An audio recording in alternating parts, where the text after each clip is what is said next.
Hello traders, today is day number 96 of small cap market open test trading, and we've taken 97 trades so far. So we took 2 more trades today.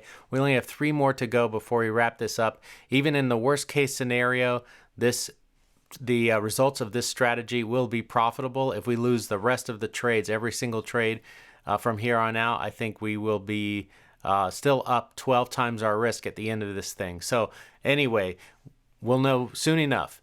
This is the small cap screener. This is what I pick my stocks with every single day. Today, we traded WTI. We saw AMLX, but did not meet the daily chart criteria. Same thing with IOVA.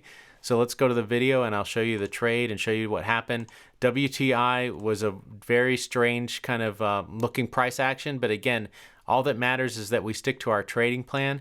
DHX popped up as well, but never got close to triggering a trade.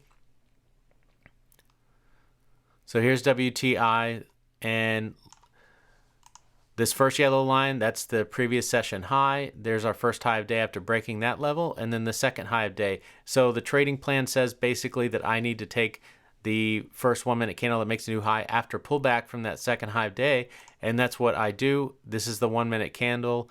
It's not much. But again, I just do what the trading plan says. This is the kind of discipline that has gotten me this far in the trading plan, where I said, like as I said earlier, that no matter what happens from here to the 100th trade, we are going to end at least up 12 times our risk on this trading strategy. So I think that's pretty powerful. And let's move on in the video and see the first entry. So there we go. There's the 1 minute candle making a new high. And again, that price action looks extremely weird. I agree. But this is all about trader discipline. We just have to follow the trading plan and the strategy. And as long as we do that, it's a good day, because we know that we can do that every single day. If we can't do that every day, it doesn't matter whether the trading plan works or not. If we can't follow it, we're not going to be profitable. So here we go. Trade number 1, we're in the trade. And we do get stopped out. Let me show you that in real time.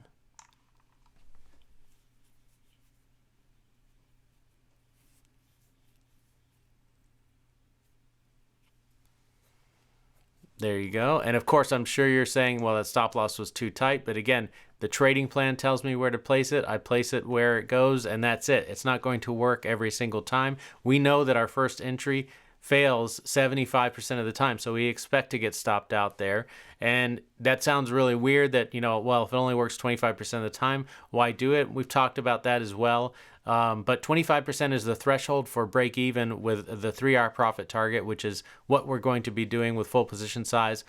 So I'm still on the fence about whether or not just to leave it, because it just makes trading so much easier. And if it really ends up being about break even, it doesn't really matter, doesn't make much of a difference.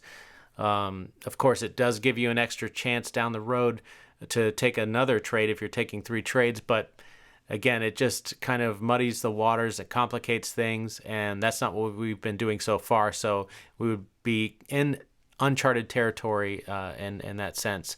So now the next thing to do is to take the next 1 minute candle that makes a new high. It just so happens that that happens above where we were stopped out, because that candle that stopped us out is I think the next candle is the one that makes a new high, but it was a wide range candle, so it just worked out that way. It looks really weird. It looks like the trade will never work, but let's see what happens here. Oops, let me show you the entry in real time. I'm waiting for 769. There it is. Trigger my hotkeys, I get filled exactly where I want to, and now the stop loss.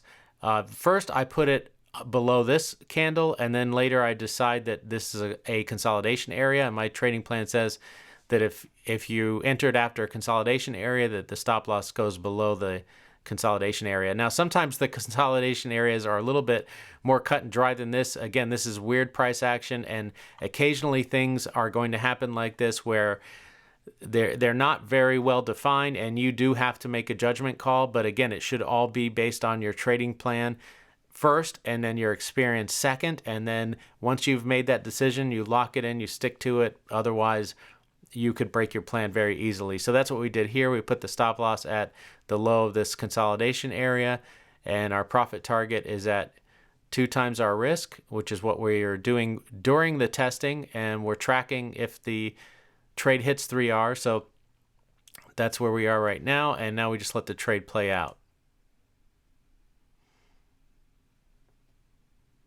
So the green line is the 3R profit target.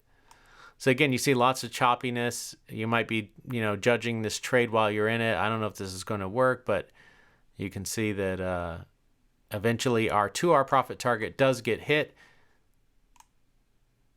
And now we're just waiting for 3R, and it gets close and then starts to pull back. So we put a price alert out and we're watching it. I'm not sure if it's going to hit or not, but you saw the 2R profit target got hit. But the one that really matters is that 3R profit target. But either way, we collected 2 more trades worth of data, and we will be that much closer to finishing the testing strategy. So anyway, let's go to the chart and see where it is right now. It might have come close to our stop loss here. So this is where our stop loss would have been, or was actually, and we need it to get to 3R if it's going to really help our statistics. So we're still waiting on that. Maybe it will, maybe it won't. It'll be certainly interesting if it does, because it's come all the way back down here, very near the stop loss, but hasn't hit it yet. So it could go back up to that 3R profit target. So all of that will be included on the spreadsheet, and you'll see that in the statistics when we go over it, one way or the other, whether it hits it or not. So anyway, we only have 3 more trades to go. We're almost there. At least we're able to say that we've stuck to the plan 100% of the time. So all of our statistics, all of our data is meaningful. And when we're done with this, we will be able to use the data to trade with full position size. So as always, go into every single trade with a plan. Stick to that plan no matter what. Always take your stop losses, honor your profit target, and in the long run, you should be green. Take care.